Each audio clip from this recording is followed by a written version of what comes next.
You have noticed that the title of this is Zoom Master Training. As you might envision from that, the Zoom Master is the technical person who runs the logistics of your contest on Zoom. I have exactly one slide on here for MS Teams.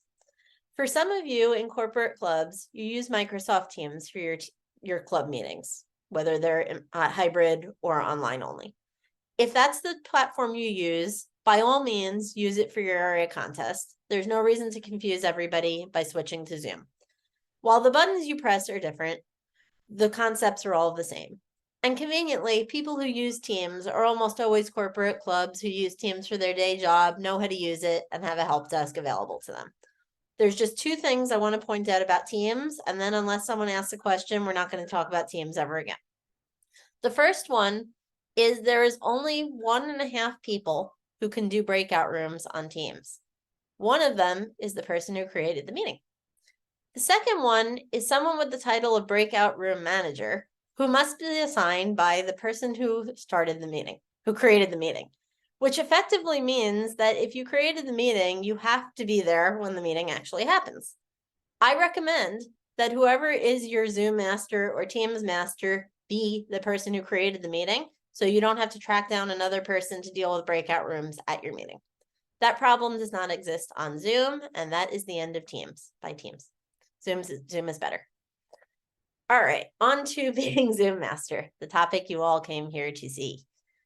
There are some things that you need to do in advance. When running a contest, there's a few phases.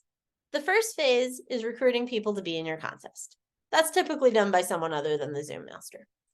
Then there's the dry run, where you get the contestants and contest officials together in advance of the meeting, typically the evening before, but it doesn't have to be, and go over what's going to happen and make sure everybody's comfortable with the technology. Then there's the actual contest, where we're doing the same thing, but for real, including the announcement of winners. At the end of this presentation, it shows the settings that you need when creating the meeting on Zoom for all of this to work. We've already established breakout rooms are important, but there's some other things like mute settings that are important in a contest that aren't so important in a club meeting where lots of people are going to be talking. So the first thing you need to do before the dry run is find out who are the contestants and functionaries and people with roles at your contest. These are the people that you're inviting to the walkthrough. You prepare lists of them so you know who needs to go into what room. I like to have a piece of paper with this information because I have enough going on my computer with the Zoom meeting that having the paper reference sheet just allows me to stick it on the keyboard of the laptop, have it right in front of me, and not have to worry about it.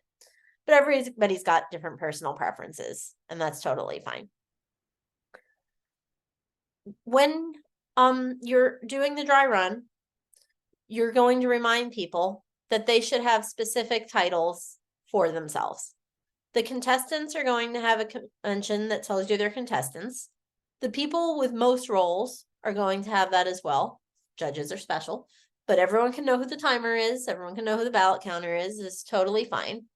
And then there's one other role when you're doing a speech evaluation contest. As we know, there's different contests. There's speech evaluation, there's table topics, there's humorous, and there's international speech. Only one of those contests, speech evaluation, has the concept of a test speaker. The test speaker is someone who gives a 5 to 7 minute speech, because that's how long a speech is in Toastmasters, and then a series of people, the contestants, evaluate them. You want to keep the test speaker confidential as long as possible, so the contestants don't have an advantage in evaluating that person. You don't want them looking at YouTube videos or asking someone how this person is. So you don't want the test speaker to join with their name, because then everyone will know who they are. So you want to ask your test speaker to rename themselves as test speaker and keep their video off until they're introduced. If you have more than one test speaker, you can say test speaker 1, test speaker 2, etc. That happens if you have multiple contests happening in the same Zoom. Sometimes 2 areas will pair up, and then each of the 2 contests has a different test speaker. So you want to be able to figure out who's who, but in a way that is anonymous as possible. We have here a sample organization sheet for how you keep track of who is in your contest that you need to be aware of and what their roles are, right? So we have sergeant at arms, we have judge, etc. The sergeant at arms needs to be someone with access to manage the breakout rooms. That makes sense. And they need to be comfortable doing that because they're going to be moving people between breakout rooms. I like to do that myself as Zoom master, but you don't have to. You could delegate it to somebody else. Just make sure you give them co-host permissions. They can do everything. So we have here, these are the functionaries, aka the people with roles. We have sergeant at arms, judges, ballot counters, timer, etc. The judges don't have their name as judge, they just have their name and they show up. The tiebreaker judge and test speaker don't need to be in the breakout room because they don't need a briefing like everybody else does. Okay, then we've got our contestants. All right, so during the dry run, first thing you want to do is go over the speaking order. When we do in-person contests, we did this in a room where we all pick numbers out of a hat and it's like, oh, I'm speaker number 1. I didn't want to be speaker number 1. But we do that online. The contest chair could do it in the dry run room with you, or they could do it in advance and send it to you. But this is your opportunity to tell the contestants which speaker number they are and have them practice renaming themselves. That way they have the order there, and it's very easy for the sergeant at arms to ferry them around between rooms. As a reminder, the 2 contests that involve the sergeant at arms ferrying people around are speech evaluation and table topics because they're responding to the same speaker or prompt. And you might be wondering, well, what do I do if someone's in more than one contest? No problem. You can reflect that, as we see here with Jodo. We also ask the people who have roles or functionaries to rename themselves to have both their name and a prefix with their role or their role abbreviation. Prefixes are easier than suffixes because Zoom sorts the participant list alphabetically, and you can find people if they're sorted by the thing that they are and that they represent. Also, keep in mind that as host or co-host, you can do this yourself. If you have somebody who's not that comfortable with the technology or forgets or is busy or whatever and doesn't rename themselves, you've got your handy piece of paper, you know what it's supposed to say, you can just take care of it for them. Now we have the settings for the meeting itself. You want to hide non-video participants. We've all been to those meetings where there's this just tree of boxes of people who are not on video. There are only 2 people we want to see during a contestant speech, with the contestant, obviously, and the timer so the person knows what they're up to. During the introduction, we're going to see the contest chair, we're going to see the chief judge, but they're all going to go off video when the contestant goes up, leaving us with just the contestant and the timer available. We have here the settings to hide your non-video participants. You can see here we have an arrow showing you what you need to click. We have the same thing if you're on an iPhone. I don't recommend being a Zoom master on an iPhone, but it's totally possible. And it's great as a backup, especially if you were planning on using your computer and it decides just then that it's time to get the security patches for the month. And oh, did you want to do work just now? Shame on you. And similarly, you can do it on the iPad. The iPad and the computer are more similar experience, so it's not as difficult to do on an iPad as on a computer. And again, these slides will be sent out so you have them as a reference and you can share them with anybody you wish to know how to run a contest. We've made it. It's the day of the contest, the day we've all been waiting for, and the day that you have the most to do as Zoom master. You want to encourage everybody to arrive at least 45 minutes early. People will need a reminder of what to do. People will have technical difficulties. You won't know which one, but somebody at your contest will have a technical difficulty, and this is the time to be dealing with that. That doesn't mean that everyone has to sit there and stare at you for 45 minutes. Once the contest chair and chief judge have done the briefing and people are comfortable with their technology, you can say, all right, you know what, we have 20 minutes till the contest. Everybody go stretch, get water, get a snack, come back in 10 minutes. As long as they stay connected, you don't have to worry about doing the tech test again. You also want to make sure that whoever owns the Zoom account, if it isn't you, makes you host as soon as they join so that you can do everything else, including making a bunch of people co-hosts so that they can all help you with the running of the meeting. That gives you 15 minutes to get established, 30 minutes for everybody else to get established, and then you are good to go. Before the contest starts, there's a number of security settings to configure. First of all, you want to make sure that nobody can share their screen, with the exception In some higher level contests, like the area contest or the division contest, sometimes there'll be some announcements at the beginning, in which case you'll want to give that person co-host permission so that they can do it, or temporarily uncheck the setting and recheck it later. You definitely don't want annotate on shared content on, though. That allows people to scribble on the screen. You don't want someone drawing a mustache on your speaker. There's no reason we could possibly want to do that. If it's a smaller contest, like your club contest, you probably want to enable the waiting room like you do for meetings and let people in that you know, so that you don't have to worry about a Zoom bomber coming along and joining your meeting and trying to cause all sorts of chaos. Okay. And during the contest, only host and co-host can share the screen, which is why I mentioned earlier that if you have someone who's making announcements, say the district contest, just make them a co-host so you don't have to mess with the settings. You also want people to be muted automatically. That way, when someone joins, they have to intentionally unmute in order to get anything going. This helps with troublemakers, but it also helps with people who, okay, I'm going to connect to the Zoom. Hey, Joe, don't talk to me right now. I'm on a Zoom right now. You don't have to, we don't all need to hear that. We also don't need to hear the person who is happily listening off mute because they didn't realize they were off mute. I'm on the phone right now. Like we know we can all see you, right? So muting them forces them to unmute. And if they have to unmute manually, they know that they're unmuted and they're only going to do it if they need to speak at that point in time. You also want to uncheck play the sound when someone joins or leaves. It's super distracting and we don't want beeping during a contest. When we have a contest in a room, we close the door during the speech and don't let people enter or leave. Similarly, we don't want people hearing a beep during someone's speech. It's not part of their speech. They don't need to hear that. Next up, you need to create the breakout rooms. This is something you're doing during that 15 minutes that you joined before everyone else has. Create the breakout rooms in Zoom. You say how many rooms you want, and then you give them names. You're going to have, for the contestants, that's the contestant briefing. The functionaries, that's the chief judge briefing. Those are obvious. And the situation room is for any problems that occur that need to be dealt with, that people who are involved in the running of the meeting can just go in there and talk and figure it out. Hopefully you don't need the situation room, but you want it to exist. During a problem is absolutely not when you want to be like, hold on, I'm going to create another breakout room so we can figure out how to communicate with each other, right? It's like, all right, we're going to go over there. We're going to figure this out right now. You then need to assign people to the proper breakout room. Since you've renamed them, or they've renamed them, they're fairly easy to find.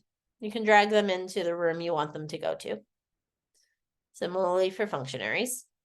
And as I mentioned earlier, we do not want to rename or identify the judge or the tiebreak judge. The chief judge is different. Everyone knows who the chief judge is. The chief judge gives some opening remarks. They go over what everybody's going to expect. They also don't vote, so it's fine that everybody knows who the chief judge is. The actual judges and the tie-breaking judge do vote, so we don't want people to know who they are. We want them to be as anonymous as possible. They're going to be in your functionary room, and obviously the other functionaries are going to know who they are, right? It probably isn't going to be a surprise to the ballot counter that the people in the room that don't have titles are the judges, but they're not the contestants, so it's okay if they know. What we don't want is the contestants to know. We don't want to advertise that to the judges. Then it's time to open all the rooms. Let people into their breakout rooms. If people join after you've opened the rooms, aka late people, that's not a problem. You can just drag them into the proper room as they come. If you have regular just observers that do not have a competing or a role in the contest, they're going to hang out in the main room. They can chat with each other until people show up, which will be soon, because we'll get to the point where the briefings are completed, at which point you close the breakout rooms, and anyone still in the breakout rooms automatically gets moved back to the main session. You're probably wondering, well, why is anyone still in the breakout room? We told them they were done.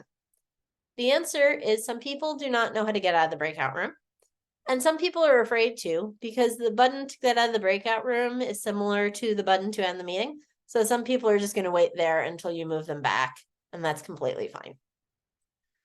All right, it is now time. Everyone is briefed. It's the top of the hour, and we are ready to start the meeting.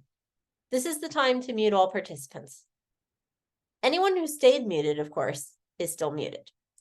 Anybody who went off mute has been happily chatting away and now gets to go on mute. You also want to disable chat between participants. An active chat is great when people are chatting with each other.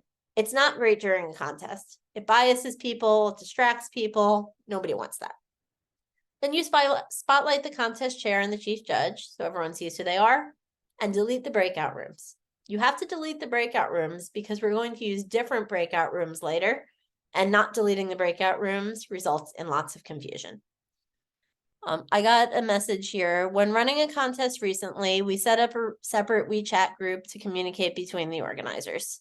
Yeah, that's a great way of doing it, whether it's WeChat or text or whatever channel that you all want to use in order to communicate amongst yourselves. I still recommend the situation room, even if you have a side channel chat, just in case things get really bad. It takes 10 seconds to create, and if you don't use it, you lost 10 seconds. And if you do use it, you'll be extremely grateful. But I do definitely reinforce the idea of supplementing and hopefully not needing it because you were able to communicate in other ways throughout. Also, the WeChat or the text thread groups are really good for more routine communications, like finding out how close are the ballot counters to being done, right? The interviewer is done and the ballot counters aren't back. And do I have 30 seconds to fill, or am I going to need to fill 5 minutes, right? Knowing what to expect is super useful. Or sometimes you want to summon somebody. It's like, hey, Maurice, we're having a problem. Can you join us in the contestant room so we can figure out what to do? Right? I don't have to go get him. I can just use that side channel to figure out what to do. So thanks for that, Raymond. Okay, so at the contestant start, now we have how to do these things.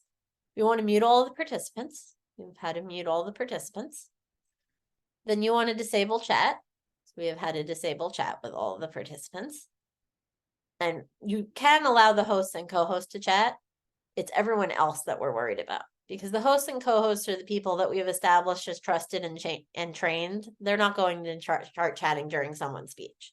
Someone who just showed up because it's like, oh, my brother's in the contest. He's awesome, right? We don't need to have that in the chat as the person is going. Then we have spotlighting the people that we're expecting to be on video during our opening remarks. The contest chair does the opening, and immediately after that, the judge does the contest rules, sees if anyone has any questions. I mentioned earlier that you have to delete the breakout rooms. You don't want to create new breakout rooms on top of the old breakout rooms. You're going to be sending your contest officials to breakout rooms in the middle of the contest if you do that.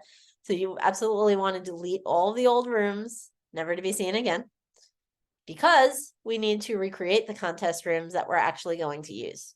So whether it's an evaluation contest or a table topics contest, you're going to need to create the room. You know it's coming. So you could do it during the test speech for an evaluation contest, or you could do it while the contest chair is speaking during the table topics contest, because you know what's coming. You know the flow of the meeting, you know the instructions. It's okay to create it a little earlier than you need it. Then we have the contest. Whether it's evaluation or table topics, they're going to go to another room. What happens after that varies, though. For the evaluation contest, they get some time to think and make some notes. So they spend 5 minutes in the room with the sergeant at arms, and then we send the first contestant back into the main room. For table topics, they don't get the 5 minutes because there's nothing to brainstorm. They haven't even heard the question yet. So everybody but the first contestant goes into the breakout room. First contestant comes immediately in. Here's the question, answers. And after the contestant goes, the judges deliberate, write their comments on their sheets. And when we're ready for the next contestant, you get the next contestant out of the breakout room, repeat, and keep going until you're out of contestants. So we have our contestant rooms for the contests. We have how we're going to assign the contests. You can assign people anytime you want. You don't want to open the room until you're actually ready. And you'll know when that is because there'll be a verbal cue during the contest for what to do. Okay, then we have to move them back. Moving them back is manual. So it's like, okay, Fred's up. Fred, you're going to the main session. And then after you're done, you close all the rooms. And guess what? You have to delete the contestant room because we're going to have a third set of breakout rooms. And we don't want to send the contestants to the breakout rooms when they don't want to be there. You can send broadcast announcements, which is helpful. If you have a problem, you can send a broadcast announcement to the room or to everybody. You can let people know, the contest is ready. Sergeant at Arms, please bring the next person in. WeChat and text is awesome for that as well. Like, okay, we're done with this one. Send the next person in now. Deleting the room, just like before. The final time that you're going to be creating a room is the chief judge room. This is where the ballots are going to be counted and anything that needs discussion is going to happen. So when the final contestant is going and the judges are filling out their final sheet, you create your third and final chief judge breakout room. And of course, you have to make sure the previous one was deleted. At this point, you're creating a room. We've done that. We're going to open the room. At which point, the contest officials, the ballot counters, the judges, if they wish to be there, are busy counting the ballots and making any objections they need to. In the main room, everyone else is watching the contestant interviews. At this point, participants can unmute themselves and we can re-enable chat because now we've made it to the fun part of the meeting. People congratulate each other. They can be social. It's like, Charlie, I haven't seen you in forever. Right? Let people have the experience of being part of something while the contestant interviews are going on. We want people to be able to unmute themselves. Maybe someone has something to add. Sometimes there's announcements after the interviews if the ballots aren't all done yet. Oh, does anyone have anything to say? Oh, yeah, my contest is Thursday. My contest is Tuesday. Y'all should come. This is something that's going on in the chat. Sometimes people are sending each other direct messages as well. The direct messages are good for, I haven't seen Sonia in forever. I was wondering if she was going to come to my meeting. I'm going to ask her right now. And some is to everybody, oh, those were awesome speeches. And all of that is great. It lets people participate and be fully engaged and involved in the meeting. The contestant interviewer is a co-host so that they have the ability to change things. And you want them and whoever is being interviewed to be spotlighted because at this point, a lot of people are on video and you want to make sure the people who are actually speaking are the ones that get the most attention. So after each contestant is interviewed, you remove the spotlight and give it to the next person. Finally, we have reached the end of the contest. The winners get announced. We all celebrate. We all use our little reactions to give popcorn and waves and high fives and thumbs up, and everybody gets to celebrate, at which point the contest is adjourned. Hopefully you were able to stay for the entire contest. But if not, make sure somebody is doing your role during the contest. Are the ones that we talked about in advance of the meeting. So you want to enable the waiting room. You want to mute all participants.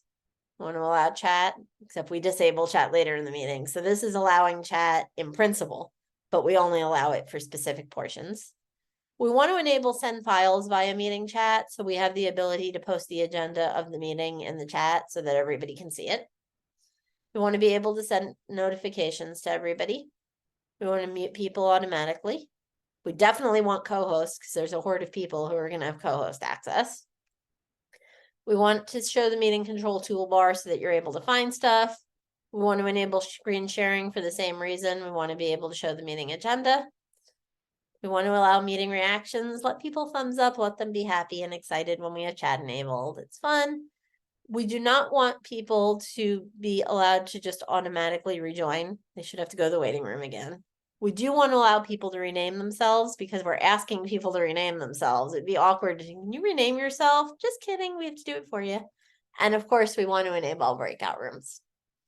At this point, I know a lot of you know about contests or came with questions, so I wanted to make sure we left lots of time for that. Who wants to ask the first question?